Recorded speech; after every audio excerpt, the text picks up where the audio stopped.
Welkom bij de Care Principles videopodcast. Inge Onsia, eigenaar en creatief directeur van Essentieel Antwerp.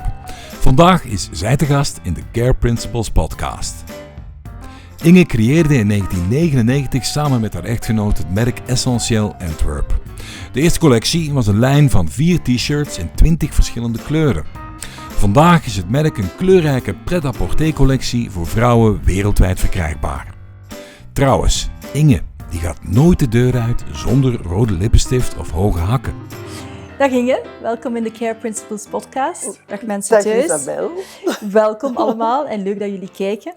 Vooraleer dat we eraan beginnen, Inge, ik ga eventjes toelichten aan alle mensen die kijken dat het geen masterclass is van Anna Wintour. Nee. En dat Inge dus niet Anna Wintour aan het nadoen is.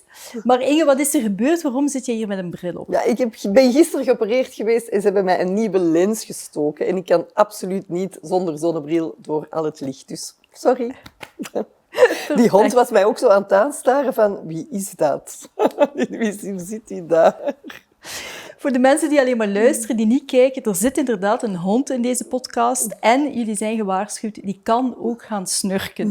Dus als er iemand snurkt, is het niet Inge of Inge in slaap gevallen zijn, maar is het mijn hond Lou, die geen prop is, maar echt mijn hond is en dus een onderdeel is van deze podcast. Inge, super tof dat je er bent. Voor alle duidelijkheid, wij kennen elkaar al zeer lang. Aan het begin van onze carrière hebben wij samengewerkt bij Max Mara. Ja. 25 jaar geleden denk ik dat is ongeveer erg. Hè? Ik durf niet meer te tellen. Ja, ik nog wel. Ik ben gestopt met tellen. Mijn allereerste vraag is, hoe is het met jou vandaag? Ja, eigenlijk zeer, zeer goed. Buiten alle moeilijkheden eigenlijk goed. Ja, ik sta nog altijd met evenveel passie en goesting in het leven. Ik denk dat dat toch het belangrijkste is eigenlijk. Ik denk dat dat voor jou de woorden zijn die je al 25 jaar eigenlijk wel heel erg typeren. Ja. Passie, goesting, heel veel energie ook, hè? Ja, toch wel. Ja. Nog altijd. Dat is heel raar. En iedereen zegt, neem jij nooit vakantie? Natuurlijk neem ik vakantie. Ik leef ook voor mijn vakanties. Maar na 3 weken vakantie sta ik te popelen om terug naar het bureau te gaan. Dus dat is echt wel iets dat belangrijk is in mijn leven. Mijn leven is mijn passie. Dus mijn werk is mijn passie. Dat is fantastisch. En dat is iets dat ik enorm koester. Want ik weet dat niet bij iedereen zo is. Maar mijn werk voelt niet als werk, maar echt als goesting. Mijn passie uitvoeren. Dus ja, super. Ik ben een van de gelukkigen. Dat is fantastisch. En dat is ook de reden waarschijnlijk dat je het al zo lang doet en dat je het zo goed doet ook. Ja. Want ik heb jou uitgenodigd voor binnen de Care Principles om over een aantal van de shiften in de manier dat je in zaken staat en aan zaken doet. Ik denk dat jullie daar een zeer goed voorbeeld voor zijn. Maar ik heb jou ook uitgenodigd omdat ik vind dat zorgdragen en zorgdragen voor jezelf ook zeer belangrijk is. Ik weet dat jij van het verleden, dat jij heel veel sporten, pilates en echt heel goed zorg droeg voor jezelf. Ook 1 keer per jaar naar een stilteklooster en zo ging. Om gewoon eens voor jezelf te herbronnen. Hoe doe je dat vandaag, gezien dat we niet meer mogen reizen? Goh, ik zal u eerlijk zeggen, het laatste jaar is dat echt heel moeilijk geweest. Dat is echt een heel hectisch jaar geweest. En wij stonden toch met veel minder mensen klaar om te werken. Een heel groot deel van het bureau was er op technische werkloosheid. Dus ik heb dat eigenlijk het laatste jaar niet echt kunnen toepassen. Mijn sporten, half-half. Jammer genoeg niet. Ik ging altijd naar Lanzerhof. Dat is echt een fantastische detoxplace. Dat is er eigenlijk tussenuit geschoten. Maar ik voel echt wel dat mijn lichaam dat nodig heeft. Dus ik hoop dat ik binnen het half jaar dat toch eventjes kan doen. Terug kan aan beginnen. Want ik weet, dat is fantastisch. Zo is even 1 keer per jaar er volledig tussenuit, 10 dagen er tussenuit. En echt, dat is echt zonder praten ook. Dan komt bij mij ook alles eruit. Dan ben ik dat is echt de 10 dagen per jaar dat ik het moeste ben. Dat er ook niet wordt gesport op dat moment. En dat sporten, daar moet ik ook terug dringend aan beginnen. Maar nu echt, het laatste jaar was dat echt zeer, zeer moeilijk. Veel te weinig tijd. Maar ik voel echt dat mijn lijf dat nodig heeft. Ja, laten we hopen dat we binnenkort met z'n allen terug mogen gaan sporten. En ik ben wel iemand die natuurlijk heel rap recupereert. Ik ben ook iemand die, zelfs met de grootste kopzorgen, de moeilijkste tijden van mijn leven ook direct 's avonds in bed ga en kan slapen. En dan ook mijn 8 uur slaap heeft. Dus dat is wel ook een van mijn voordelen. Ik ben iemand die zeer, zeer snel recupereert. Dat is goed om te horen. Ik heb jou inderdaad ook uitgenodigd omdat de A van CARE, agility, snel, wendbaar, zich aanpassen aan de steeds veranderende wereld. Jullie hebben dat al een aantal keer moeten doen binnen Essentieel. Ja. Maar jullie zitten vandaag terug toch wel in een zeer moeilijk moment, denk ik. Hè? Ja, maar wat ik eigenlijk ook wel ongelooflijk vind...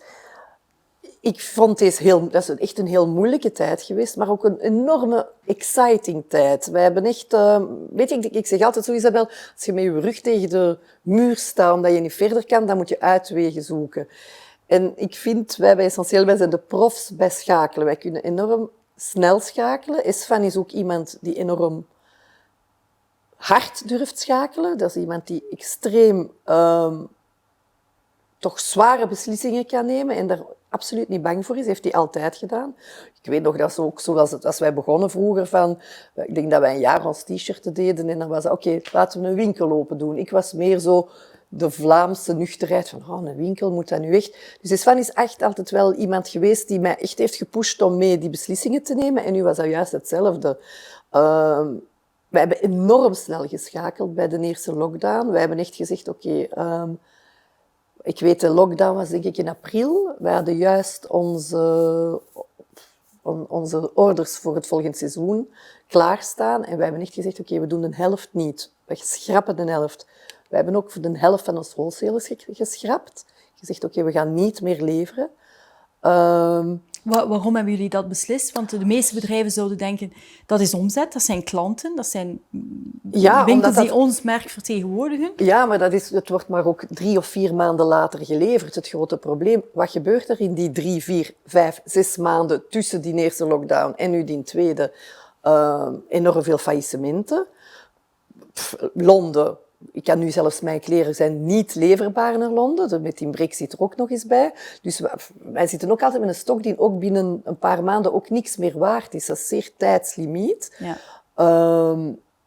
Ik denk dat dat was een zwaar beslissing. Want je zegt, oké, een turnover, je trekt er een streep door en we gaan maar de helft fabriceren.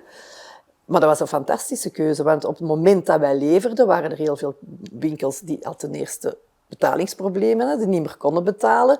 Sommige failliet, andere markten gewoon dicht. Dus nee, dat waren echt wel beslissingen die wij hebben moeten nemen. Ik weet dat heel veel collega's dat niet hebben gedaan en die nu in een enorme overstok zitten. En ik denk ook... En dat was in 2006, we hebben ook een heel grote crisis gehad, dat wij ineens ook een omzet erop hebben gedaan. Dat was toen voor een heel andere reden. Dat was een reden omdat toen was een crisis. Ten tweede, ons DNA was verdwenen. Wij hadden al zoveel mensen verkocht, dat er eigenlijk onze DNA, ons verhaal was vertrokken, was niet meer heel duidelijk. En dan hebben wij ook gezegd, het eerste wat wij moeten doen, dat was eigenlijk, toen hadden we juist een nieuwe CEO. En die zei, ik denk dat we gewoon kleiner moeten gaan. En ik geloof echt in less is more. En daar hebben wij ook de helft van de collecties gedaan, de helft van de agenten, alleen met de agenten gewerkt, die nog 100% achter Essentieel stonden. Hebben wij toen ook heel veel wholesalers geschrapt. En ik denk dat dat soms de enigste manier is om terug te groeien en om terug jezelf even te vinden, een stap achteruit te zetten van, kijk, wie ben je toen in 2006? Was dat echt vooral het probleem van wie zijn wij eigenlijk en wie willen wij zijn? Dat was heel belangrijk. En nu was dat meer van, oké, is dat de bedoeling dat wij de bank zijn voor onze wholesalers? Want daar komt het eigenlijk in de mode wel op neer. We hebben 2 luiken, het luik van de retail in onze eigen winkels en dan het luik van de wholesalers. Maar het grote probleem is, wij zijn bang voor die mensen. En als wij niet volledig geloven in ons wholesalers, is dat een enorm groot risico. Ja. Maar het is natuurlijk wel een zeer moedige beslissing. Ja. Zoals dat gezegd, jullie zijn zeer snel geweest. Ja. Hoe kijk je naar de toekomst? Want zoals ik al zei, ik wil niet te veel bij corona blijven hangen. We hopen dat we er toch in 2021 maar ik vond dat wel fantastisch. Want dat is eigenlijk het feit dat wij zeggen, we gaan ons wholesalers naar beneden trekken. Dat is eigenlijk ook wel al een idee dat er al heel lang in ons hoofd steekt. Maar ja, je zit in een luxe positie en dat doe je niet. Je gaat niet zomaar mensen niet leveren omdat je vindt dat er moet echt wel een geldige reden achter zitten. Ik ben ervan overtuigd dat ik met de helft van mijn wholesalers bijna dezelfde omzet kan doen. Maar wat ik wel vind, is dat met de overgebleven wholesalers, dat partners moeten worden. Dat mensen zijn waar wij enorm in geloven, die enorm in ons geloven en waar dat er echt een goede werking is. Dat wij die mensen kunnen helpen, dat wij merchandisers er naartoe kunnen sturen. Dat eigenlijk een partner van Essentieel wordt. Kan je daar wat dieper op ingaan? Hè? Want je weet dat de C van CARE is collaboration. Ja. Hoe ga jij betere collaboration aangaan? Met mijn partners. Met jouw partners, ja. Bijvoorbeeld, vroeger had ik 100 klanten in België. Nu heb ik die gereduceerd naar 50 klanten. Die staan elke week in contact met de verantwoordelijke van de wholesalers. Die moeten elke week hun cijfers doorgeven. Wij sturen onze eigen merchandisers naar daar. Wij sturen onze commercial girls naar daar om opleidingen te geven in die winkels, die multibrand winkels. Dus jullie behandelen die bijna zoals onze jullie eigen winkels. Ja, en dat kan met 50 klanten, dat kan niet met 100 klanten. Ja. En wereldwijd kan dat eventueel met 400 klanten, maar kan niet met 800 klanten. Ja. Dus dat is eigenlijk een nieuwe manier van werken. En ik geloof nog altijd heel hard in de multibrands. Er zijn heel veel mensen die zeggen, de multibrand gaat verdwijnen. Ik geloof daar niet in. Ik vind, als ik bijvoorbeeld in Italië ga shoppen, of ik ga in Hongkong shoppen, shop ik persoonlijk veel liever in een multibrand, omdat er meer variëteit is dan in een monobrand, die overal in de wereld hetzelfde is. Dus ik geloof supersterk in de wholesale, in de multibrandwinkels, maar het moet wel juist zijn. En die mensen moeten ondersteund worden, want die hebben het heel moeilijk. Die hebben kleinere marges, die hebben meestal ook heel veel personeel. Dus ik geloof daarin, maar zonder hulp van de merken kunnen die ook niet overleven. En ik denk dat dat onze taak is, om die mensen mee te trekken naar een hoger niveau. Ja, ja. Nog eens over collaboration, maar dan heel specifiek binnen de verkoop naar wholesale. Ja. Daar hebben jullie gedigitaliseerd. Ja. Hoe hebben jullie dat gedaan? Ja. Onze eerste stap was 5 jaar geleden, was onze webshop. Dat was ook een heel moeilijk begin, maar nu is dat fantastisch. En zeker met de corona was dat echt... Ik zeg altijd, er zijn 3 dingen die ons uit de corona hebben geholpen. Dat is onze webshop. Dat is de technische werkloosheid. Dat is fantastisch toch in België. Terwijl als je naar Nederland gaat, heb je dat niet. Die hebben niet in steun. En de gin tonic. Dat zijn de 3 dingen die mij erdoor hebben geholpen. En niet de roze pil. Niet de roze pil. Gin tonic, technische werkloosheid en onze webshop. De laatste jaren was dat heel duidelijk dat de eindconsumer echt wel gewend is om online te kopen. En zeker nu tijdens de corona, diegenen die het nog niet deden, doen dat nu wel. Dus dat is fantastisch. Hoeveel procent stijging hebben jullie gehad? Het laatste jaar, ik denk 110. Wow. Dus dat is enorm gegaan. Dat heeft ons echt erdoor geholpen. Dus die digitalisering is er, wat nu een enorm groot verschil is. Wij zijn juist beginnen te verkopen in de showrooms voor volgende zomer, 2022 al. Ja. En daar hadden we natuurlijk ook een probleem. Dat is nu al het 2e seizoen van, tijdens de corona kunnen de klanten ook niet naar de showroom komen. Dus dat is ook allemaal gedigitaliseerd. En dat is fantastisch voor de toekomst. Als de mensen dat gewoon worden, is dat fantastisch. Waarom is dat fantastisch? Ik moet niet meer 10 verschillende collecties naar 10 verschillende showrooms opsturen. Dat is 1. Maar het allergrootste voordeel is voor mij, de verkoopsperiode kan veel korter zijn. Nu zitten wij toch op een collectie 2 maanden verkopen, omdat er maar 3 of 4 klanten per dag in een van die showrooms kunnen komen. Maar kunnen voorstellen dat dat 100% digitaal is. Dan kan ik eigenlijk mijn 800 klanten op 2 weken zetten als het moet. En hoe hebben jullie het gedigitaliseerd? Is het via een Zoom-call, dus een soort videocall? Nee, waarin... zijn 2 dingen. Ten eerste, wij hebben nu... al onze producten zijn plat van voor en van achter gefotografeerd. Op een model, een klein filmpje.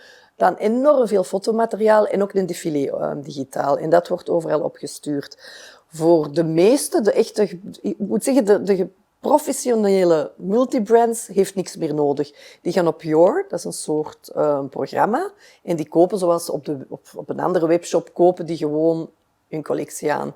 Als dat een hele grote klant is, of een klant die toch hulp nodig heeft, dan is dat dat kan zelfs met camera naar de verkoopster en die leggen dan nog eens extra de collectie uit. Maar dus de toekomst van sales representatives zal ook totaal anders zijn? Ja, maar ik denk het opvolgen van de klanten, daar heb je dan weer extra veel mensen voor nodig. Dus eigenlijk wat vroeger gewoon een verkoopster in een showroom is, gaat nu eigenlijk een hulppersoon tussen een merk en een multibrand worden.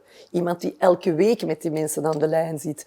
Dus ik denk dat eigenlijk een soort van Werkomschrijving van een salesperson wordt helemaal anders. Ja. Dus meer en meer opvolging en hulp. En ik zal u zeggen, die heel grote klanten staan nog altijd wel, maar dan online of met een WhatsApp-call krijgen die nog wel uitleg over de collecties. Ja. En mijn grote klanten in België komen nog altijd naar de showroom. Hè. Ja, ja. Maar hebben de mensen zoiets niet van ik wil door de stof voelen, ik wil de kleur zien? Want iets wat je op het scherm ziet of foto is helemaal anders. Is toch anders. Hè? Ja, de belevenis is anders. Ja, ik weet het. Maar ik denk toch, ja, het grote verschil is natuurlijk als je gewoon een stuk als eindconsumer koopt en je vindt het niet mooi, stuur het terug. Dat is bij ons niet mogelijk, maar dat is een probleem. Ja. Een klant die een multibrand die essentieel goed kent, weet wel welke stoffen. En er zijn ook altijd stoffenboeken, maar dat betekent dat die stofboeken. Ik heb de eerste keer in 20 jaar terug, tijdens een kerstvakantie, we waren met zo weinig stoffenboeken geknipt. Ik ben blijde van het... Ik heb meer dan 3500 stukjes stof geknipt. Dat was plezant. Dat was echt zo back to the roots. Ja, dat is eigenlijk het enigste probleem. Ja. Maar dat is waarschijnlijk ook... het is een leerproces waar we met z'n allen in zitten. Ja, en ik denk, wij hebben 4 collecties per jaar. Voor die grote collecties gaan de grote klanten altijd naar de showroom komen. Behalve nu, ik bedoel, mijn klanten van Rusland mogen absoluut nergens naartoe.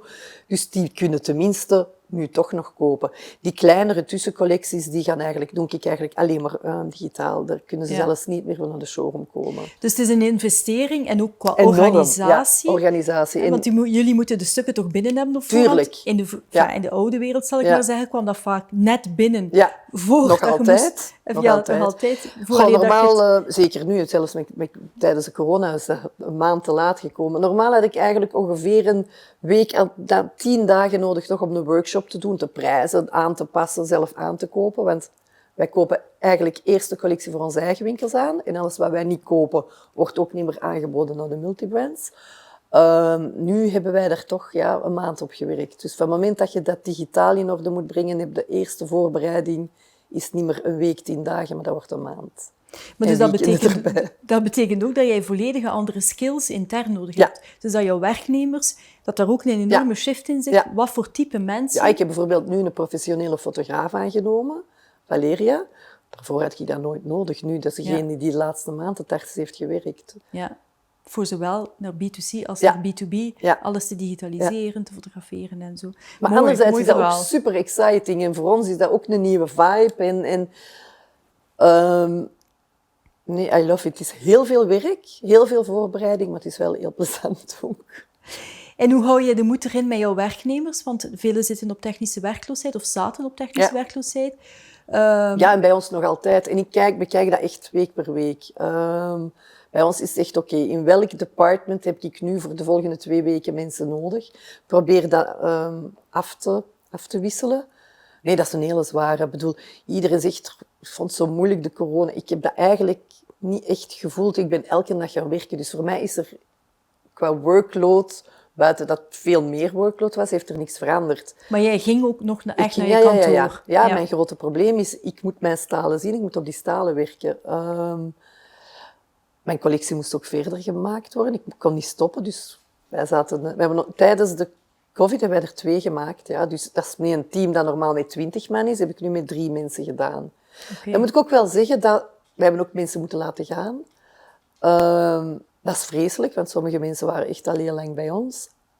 Het voordeel is, ik vind een kleiner team geeft terug dat familiegevoel is er terug. En je kunt ook sneller schakelen. Het is veel efficiënter. Diegenen die overblijven zijn zeer blij en zeer enthousiast en werken enorm hard. Iedereen heeft zo'n extra push gekregen. Maar ik heb ook mensen die wij lang op technische werkloos hebben moeten zetten. En dat is vreselijk. Ik weet, die vragen, mogen wij terugkomen alsjeblieft? Ik denk dat mensen op dat moment wel beseffen hoe belangrijk dat werken is. Hoe waardevol werken is, ja. En hebben jullie extra dingen gedaan als werkgever? Hoeveel mensen werken trouwens voor jullie? Wij hebben een 300 man met winkels bij en op bureau zitten wij met een 70, waar dat we nu met 60 zijn. Dus we hebben toch wel 10 mensen ontslagen op het werk. Ja. En hebben jullie als werkgever extra dingen gedaan om de mensen... te stimuleren. Ja. Wat wij nu doen, en dat is elke dinsdag en donderdag komt er iemand koken. En eten wij samen. Dat is niet samen eten, maar dan zeggen wij, oké, dat is een Italiaanse kokkin en die komt koken en dat is fantastisch. Anderzijds, wij hebben de laatste maand echt hele late avonden gedaan. En dan moet ik eerlijk zeggen, om 6 uur is dat... Daar is de wijn. Kun je alsjeblieft de wijn op tafel zetten en we beginnen verder te doen. Dat is heel raar. Ik heb altijd, als ik mensen aanneem... Oké, dus voor sommige departments heb je echt wel een diploma nodig. En we hebben de mensen nodig die sterk zijn. Weet wat ze doen. Die weten wat ze doen. Boekhouding, om maar iets te noemen. Maar ik heb dat bijvoorbeeld bij de steel, heb ik meer zo... Ik neem altijd meestal mensen aan die extreem enthousiast zijn en zeer gepassioneerd en die heel flexibel zijn. En bij mij is dat ook oké om 10 uur van 11 's morgens aan te komen. Op het moment dat je dat met mij werkt tot 8, 9 uur. Dus dat is eigenlijk... Hoe later op de avond, hoe toffer dat de sfeer bij ons wordt. Dus ik denk, ik heb gelukkig... De mensen die het nauwst rond mij werkt, ja, dat is eigenlijk een familie. En dat is heel... Mijn zonen zouden zeggen cringe om te zeggen, maar dat is ook echt wel zo. Ja. En het is dus een beetje de start-up mentaliteit van we vliegen erin Ja. en we doen laat door. Ja. En, heb jij dan bijvoorbeeld geen jonge mama's of jonge papa's? Maar je werkt vooral met heel jonge mensen, Ja. denk ik. Hè? Ja. Ja. Waardoor dat het gezinsleven en het familieleven... Er eigenlijk nog niet is. Of ook een paar gay mensen die dat ook niet hebben. In de steel heb ik 1 meisje. Die heeft al kinderen van 20. Dus dat is er niet productie. Ludo heeft 2 kindjes, maar Ludo is er iemand die om 8 uur is en die gaat ook om 5:30 door en die zijn werk is gedaan. Maar echte mensen rond mij zijn extreem flexibel en hebben geen kinderen. Ja. Dat is wel een must, denk ik. Gewoon een must. Dat is niet iets... Ja, er wordt eigenlijk... Ik denk... In de andere departments hebben dat nu wel, maar bij ons niet echt. Nee. Nee. Nee. En jij werkt ook nog altijd zo, van naar lang de uren die Ja. jij... Ja, en ik ben nu uit TMS fan, dus ik ben 1 week ook zeer flexibel. Die andere week probeer ik er toch te zijn voor mijn kinderen. Ja, dat je ook Dus, wel iets meer ja. regelmaat dan... Ja. dat is natuurlijk, dat hadden we er net gezegd, Ja. dat is het grote voordeel van gescheiden zijn. Ja. Dat je een week geen kinderen Nee, hebt. en dus dat je een week echt ook zwaar kunt doorwerken als het moet, zonder schuldgevoel. Want dat zeg ik altijd, Isabel, ik heb nooit in mijn leven een schuldgevoel gehad totdat de kinderen er kwamen. Was er ineens dat gevoel dat ik nog nooit had gehad in mijn leven, van oei, wat is deze? Het schuldgevoel van de mama. Dat is waar. Dat is waar, ja. En dat hebben vooral mama's. Hè. De Ja. papa's hebben Nee, er die veel papa's minder... hebben dat echt niet. Toch niet. Nee, dat blijft een moeilijk gegeven. Inge, essentieel is voor mij... Ik ben een grote fan van jullie collectie, al altijd geweest. Voor mij is dat heel veel kleuren. Ja. Heel veel fun. Heel verschillende stoffen, Ja. maar ik associeer het niet met comfywear. Ik associeer het niet met de coronaperiode waarin dat we nu eigenlijk allemaal geleefd hebben Ja. in onze joggings Ja. en sweaters en echte comfywear. Ja. Hè. Hoe zie jij de toekomst van jullie collectie en hoe hebben jullie zich daarop aangepast? Goh, weet je, de eerste collectie was daar niet op aangepast, want dat was een collectie die gemaakt was daarvoor. Dus die was absoluut niet aan het comfywear aangepast. Maar dan ook het hele rare. Ik heb wel gezien een shift. Wij verkochten vroeger heel veel kleedjes. Dat is eigenlijk een beetje geshift. Ik heb heel goed mijn knitwear en mijn broeken verkocht. Maar ik ben nu een collectie aan het maken, van de collectie die nu voor volgende winter erin zit, had ik zoiets van, moeten wij nu echt allemaal mee die joggings doen? En ik heb zoiets van, kom aan, nee, binnen 6 maanden zijn we er toch wel door. En ik ben ervan overtuigd, van het moment dat we alles terug normaal is, dat dat een soort van roaming 20's gaat worden. Ik denk dat iedereen toch... Jij gaat vooraan staan van ik de zal roaming vooraan 20's. met kleuren. Ik zeg, op dat moment is het juist wat de mensen nodig hebben. Dus please, ik hoop dat het gedaan is. Dus nee, ik heb ook nog altijd mijn glitter en mijn heavy stuks. Goh, ik ben te positief ingesteld om mij daarbij neer te leggen van... ik ga joggings doen. Wat ik wel heb gedaan, en dat is ook iets dat eigenlijk sindsdien corona toch wel heel hard naar voren is getreden. Vroeger kocht ik mijn budget op voor een basiscollectie volledig tijdens de aankoopperiode. Ik heb daar nu, maar ik hou 30% over. Dat betekent dat ik tijdens het seizoen 30% van mijn budget kan opmaken aan dingen die op dat moment heel hype zijn of heel nodig zijn. En dat wordt dan geproduceerd in Europa, veronderstel ik? Ja, of in China of in Indië. Het grote probleem is, wij testen dat nu heel veel. Vroeger hadden wij, denk ik, 90% China, 10% in Europa. Dat was echt helemaal in het begin van onze collectie. Nu is dat teruggeschraafd naar 60-40, 40 maar in China. Maar dat is niet altijd sneller. Ik moet nog altijd zeggen, die Chinezen zijn toch nog altijd wel zeer professioneel. En die kunnen wel, als het op vliegtuig kan, zijn die nog altijd sneller dan de Europeanen. Het grote probleem is het vliegtuig. Nu zijn die prijzen zijn denk ik maal 20 gegaan voor een doos. Wat vroeger €5 is het nu 25. Dus dat is echt wel een groot probleem. Ja. Dus daarom hebben wij nu ook onze collectie in 2 drops gemaakt. Dus in de plaats van een basiscollectie direct in orde te stellen en samen te leveren, hebben wij dat in 2 keer gedaan. Dat betekent dat we ook veel meer op de boot kunnen zetten. Wat ook veel beter is voor het milieu. Voilà, je komt er helemaal... Jij wou het volgende punt aansnijden. Ik heb eigenlijk nog een puntje ertussen, maar ik zal dat zo meteen schuiven. Ja. Dus de Care Principles passen toe intern, op je eigen mensen. Ja. Your people heet dat in het boek. Dan your clients, your communities, daar wil ik het zo meteen over hebben. Ja. En inderdaad de wereld. Ja. En een heikel punt binnen de mode algemeen, essentieel is er absoluut geen uitzondering, is ecologie, sustainability, klimaatneutraal worden en dat soort dingen.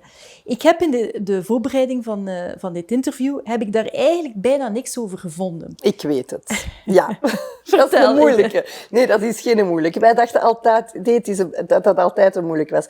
Wij hebben eigenlijk al die laatste jaren altijd een greenhushing gedaan. Greenhushing is dus een term voor firma's die liever zwijgen over sustainability en over hoe groen ze wel zijn, dan te moeten zeggen van, wij zijn het nog niet helemaal. En eigenlijk, wij hebben sinds een jaar en een half een sustainability manager aangenomen, die een paar dagen per maand bij ons komt werken. En die zegt, eigenlijk mag je absoluut niet aan greenhushing doen. Het is echt meer dan oké om te zeggen van, we zijn nog niet 100% sustainable, maar we zijn wel op weg. We moeten goed weten, wij zijn 20 jaar begonnen en dat was absoluut niet een belangrijk iets om sustainable te zijn. Daar werd zelfs niet over gepraat. Dus wat heel moeilijk was, is dat na 20 jaar ons businessmodel helemaal niet groen is of daar niet op gebaseerd is. En dat wij stilletjes zijn aan het overstappen, maar dat is een heel trage evolutie, maar die is er wel. Dus wij hebben die vrouw aangenomen en die heeft ons eerst gescreend. En eigenlijk kwamen wij tot de constatatie dat wij eigenlijk veel groener waren of sustainable dan dat wij dachten. Gaan jullie dat nu ook in communicatie naar buiten brengen? Ja, dat komt in communicatie. Dat is echt ons volgende punt. Dat moet eerst in communicatie komen van op dit punt en dit punt zijn wij eigenlijk heel sustainable. Wij hebben eigenlijk ook altijd alles collaboratie met Disney en Snoopy en dat is altijd geweest met heel grote Amerikaanse brands. En die vroegen ook ons altijd audits. Dus wij hebben eigenlijk in alle fabrieken waar dat wij fabrikeren, is door Disney bijvoorbeeld al die audits uitgevoerd. Dus wij zijn eigenlijk zeer groen. Dat is sociaal zijn wij al sowieso heel die gaan dus echt in die fabrieken om te zien kinderarbeid en zo van die dingen. Stoffen en dat soort dingen. Bijvoorbeeld al onze jeans is echt allemaal sustainable. Onze jersey is sustainable en wij doen ook geen fur meer. Angora is er ook niet meer bij. Dus er zijn wel dingen, wij zijn zeer sustainable. Verpakkingen zijn we nu bezig, dat die ook 100% sustainable worden. Dus dat zijn eigenlijk, wat wij nu gaan hebben, is een programma van, oké, dit jaar wordt dit aangepakt en in de volgende 3 jaar wordt dat aangepakt. Ja. Maar dat was voor mij ook zoiets van, ik weet dat wij 2 jaar geleden mee begonnen, dat ik zei van, ja, maar jongens, ik vond dat heel moeilijk. Ik zag zo echt het bos door de bomen echt niet. Ja. Want hoe begin je eraan? Dus ik denk dat wel heel belangrijk, als je niet sustainable bent, dat je dat met een sustainable manager doet. Dat zijn soms van die heel stomme, kleine puntjes die je maar moet veranderen en ineens dat een wereld van verschil maakt. Ja. Ja, dat is ook zo. En veel bedrijven, en ik denk dat het ook wel iets typisch voor Belgische bedrijven is, die durven niet te zeggen wat ze doen, hè, dus die greenhushing, omdat ze inderdaad schrik hebben, maar we zijn er nog niet, maar niemand is er. Zelfs de most sustainable brands zijn er nog niet. Het kan altijd beter, kan altijd efficiënter. En het is maar kwestie van er zeer open en transparant over te communiceren. En we kunnen echt niet anders, want ten eerste mijn eindconsumer vraagt dat echt. En ook mijn wholesalers vragen dat. Bijvoorbeeld de Bijenkorf heeft nu een message uitgevoerd van ik zeg nu maar, voor 2023 of 2025 kopen wij geen merken meer die niet voor 70 of 80% sustainable zijn. Ja. Dus het is echt je kan daar ook niet meer onderuit. Hè. Dus dat is echt wel een heel belangrijk punt om op te werken. Als je nou een nieuw merk in de hedendaagse tijd begint, is dat een van de eerste pilaren die je moet doen. Wij zijn sustainable. Dus het is eigenlijk makkelijker om dat nu toe te passen in een nieuw firma dan een firma die al jaren bestaat. Ja, klopt. Maar aan de andere kant, zoals dat je zegt, jullie leveranciers, jullie producenten en zo, werden al geaudit. Dus dan kan je daar al wel op terugvallen. Terwijl als je een nieuw merk start of een nieuw bedrijf start, dan moet je dat nog allemaal gaan uitzoeken. En welke partijen doet dat. En, maar als ik vroeger naar de stoffenbeurs ging, dan werd daar ook niet over gepraat. Nu, als je nu stoffen gaat kiezen, is er in elk merk van stoffen wel een sustainable stoffen en gewone stoffen. Ja, dus de hele wereld is ermee bezig. De hele wereld is ermee bezig. Ik heb alleen één groot probleem met een eindconsumer. Dat kost ook gewoon heel veel meer. Als ik sustainable stof koop of gewoon stof, dat is een heel groot verschil. En ik denk dat we wel moeten proberen mee te geven aan een eindconsumer. Jullie willen allemaal sustainable zijn, wij doen mee, maar jullie gaan er toch ook meer voor moeten betalen. Ja. En pratende over die eindconsument, die kan nogal eens schizofreen gedrag vertonen. Zoals wij allemaal. Zoals wij allemaal, ja. We zeggen de ene dag dit en we doen het andere. Iedereen heeft dat soort gedrag. Maar jongeren, heel specifiek, hebben dat zeer veel. Je hebt zelf ook 2 zonen die jongvolwassenen eigenlijk zijn. Het pubers noem ik dat. Jij noemt dat nog pubers, ik noem dat al richting jongvolwassenen. Je hebt dat waarschijnlijk al wel gemerkt, maar je werkt ook met heel veel jonge mensen die kijken anders naar bedrijven en naar merken dan toen dat wij die leeftijd hadden. Ze zijn kritischer, ze onderzoeken alles, ze willen geen bullshit, ze willen geen greenwashing vooral, want ze gaan echt heel hard graven in jouw merkverhaal en in alles wat je doet, om te zien, klopt het wel, wat dat er hier verteld wordt. Hoe ga je daarmee om en hoe houden jullie als bedrijf de vinger aan de pols? Maar mag ik wel iets zeggen, die zijn ook wel gewoon om voor een tandenborstel online dat te laten leveren. Dus ik vind dat een hele moeilijke. Ik bedoel, die praten allemaal over green zijn, maar ondertussen, alles wordt gewoon... Ik bedoel, ik ga ook niet meer voor naar de winkel. Dus ik denk dat we als eindconsumer ook er heel hard mee moeten bezig zijn. Van jongens, ga zelf eens gewoon naar de winkel. Je moet niet alles online bestellen. Ik vind dat tamelijk moeilijk, toch? Ik denk dat we juist dat die greenhushing er niet meer moet voor gedaan worden. En dat we heel duidelijk moeten zijn en ook wel bij ons standpunt houden. En ik denk dat bijvoorbeeld wij hebben dat nog niet, dat bij Essential.com moet er echt wel een department komen van dit zijn wij en zo groen zijn wij. Ja.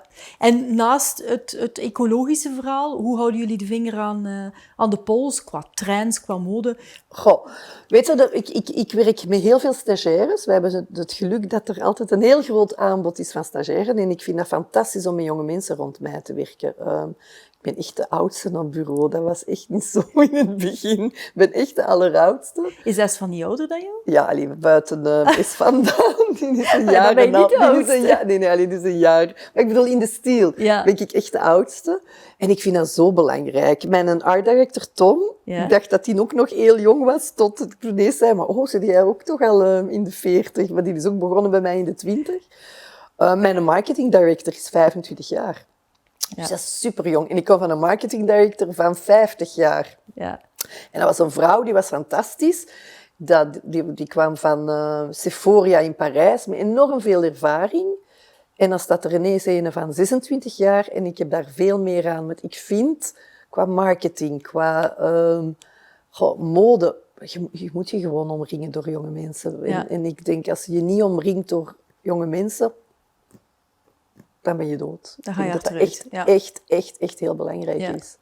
Als ik een collectie creëer ik ook modellen voor jonge mensen. Vroeger was dat niet zo. Vroeger kozen wij een stofje en zeiden we, oké, we gaan voor de modische jonge mens deze model doen en dan voor de madame doen we dat. En dat doen we eigenlijk niet meer. Wij doen eigenlijk alleen maar voor die jonge modische meisje. Want eigenlijk, hoe dat je het keert, die vrouw van 60 is, die 10 jaar geleden 60 was, die is niet meer oud, die vrouw van nu 60. Het is een attitude geworden, dat is een denk attitude. Ik, en de wereld is ook open. Door heel die Instagram en social media, er zijn geen grenzen ook niet meer in de mode. Iedereen kan zien wat de hele andere wereld doet. En ik vind dat dat de mensen enorm pusht om te zien wat er nog kan. En als ik zie mijn vriendinnen, de 50ers, wij zien er niet meer uit als oude vrouwen. Ik weet, als mijn ouder, de vrienden van mijn moeder op 50, dat waren de bomma's. Ja. Dus ik denk, die vrouwen die volgen wel, en die jonge meisjes ook. Dus ik denk dat je eigenlijk in de mode echt moet creëren voor jonge mensen. Ja. En je omringen door jonge mensen. Ja, goed advies. Ik wil nog eventjes terug naar de communities. Zorg dragen voor bijvoorbeeld uw leveranciers. Ja. Jullie hebben in het verleden, als ik mij goed herinner, heel vaak gewerkt, of jullie werken eigenlijk al heel lang met producenten in Indië, die eigenlijk bijna een soort van vrienden, familie geworden zijn. Ja. Hoe doe je dat vandaag, zorg dragen voor leveranciers? Goh, eigenlijk, ik weet dat we op een zeker moment hadden wij 70 leveranciers, wat enorm is. En ik had het gevoel ook weer, dat is te veel. En ik dacht, less is more. Ik kan niet mijn energie en mijn boodschap op een juiste manier en met heel veel enthousiasme en met heel veel tijd en energie uitleggen aan 70 fabrikanten. Dus hebben wij ook veel minder gedaan. Ik denk dat wij er nu nog maar 30 hebben. Ja. En dat geeft 2 voordelen. Je hebt tijd, die begrijpen mij volledig. Ik kan die ook normaal altijd gaan bezoeken. 70 kan ik er niet gaan bezoeken. Van die 30 zijn er ook voor schoenen en zo. Dus zijn er eigenlijk een stuk of 15 die ik elk seizoen ook bezoek en waar ik energie kan insteken en uitleggen wie dat wij echt zijn. En dat zijn eigenlijk vrienden die in Indië Soraf, daar zijn wij 20 jaar geleden mee begonnen. En die had zo'n heel klein ateliertje met 3-4 mensen. En die is samen geëvolueerd met Essentiel en die heeft nu een fabriek van 200 man, waar dat ik ook in normale tijden een week samen met Tom gaan zitten. En dan zitten wij echt in de showroom van 's morgens tot 's avonds en beginnen wij er te werken. En dan vragen wij aan degene die artisanaal perleert van maakt is dat. Dus dat is fantastisch, dat is de Keef van Alibaba. Maar ik heb nog maar 2. Dat is hij, Soraf, en dan nog een heel klein familiebedrijfje ook. Juist hetzelfde. Papa en dochter. Waar dat wij ook naartoe gaan en echt tijd insteken. En ik denk dat dat belangrijk is, dat die echt moeten voelen van wie zijn wij. En nu bijvoorbeeld tijdens de corona zijn wij vorig jaar niet gegaan, maar die hebben mij wel stuks opgestuurd. En die stuks die opsturen zijn echte stuks van, dat is een essentieel stuk. Dat heb je niet met fabrikanten die je niet kennen. Die gaan enorm veel sturen en dat is eigenlijk de helft of zelfs een tiende maar bereikbaar. Terwijl dat die fabrikanten die ons kennen nu, ook in China hetzelfde, die sturen mij stuks en dat zijn echt essentieel stuks. En het tweede voordeel is om met weinig fabrikanten te werken, is dat je veel groter wordt als klant en natuurlijk meer.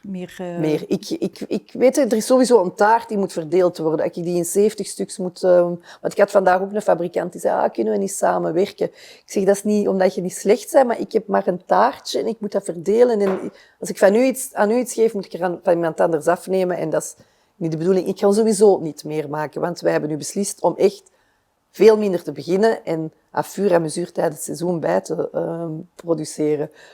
Dus ik denk dat dat heel belangrijk is om een kleine familie te creëren. Dat mag helemaal niet te groot zijn. En de betrouwbaarheid van jullie leveranciers is natuurlijk ook belangrijk. Natuurlijk. Want als je in stapsgewijs doorheen het seizoen bijproduceert, moet je wel zeker zijn dat ze het produceren en op tijd kunnen leveren.